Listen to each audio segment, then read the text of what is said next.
Dollar CAD,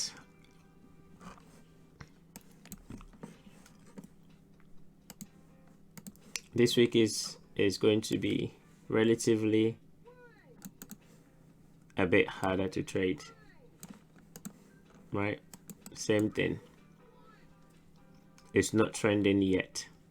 Okay, it's in accumulation, so it's either you trade the lower time frame or you stay out, because chances are you're gonna get it wrong. And if you know what it's trying to do on the high time frame, then you can take advantage. If you don't know, then you stay out. Right now it looks to me, okay, after a few attempts to take it up, it didn't do it. Attempts to take it down, it didn't do it. So it's stuck in the range. Okay,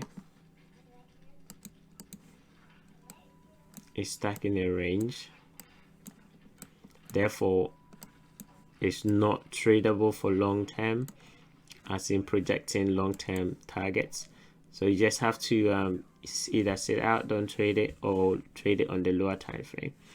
And I've given you guys enough information for you to be able to trade it on the lower time frame, right?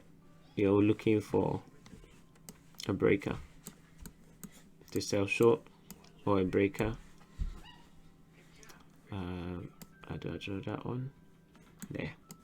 Okay, a breaker to go long. Okay, and because you are in a consolidation, it's gonna try and seek for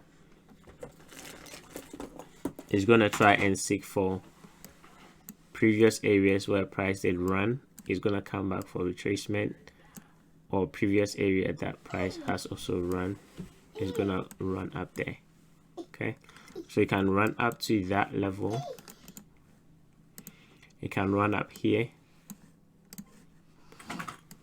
because you have an imbalance there, right? Or it can run back down here because they've already run some stops and they might want to mitigate the money they use to run that low. They might want to come back down and close the trades in drawdown and then take it back up.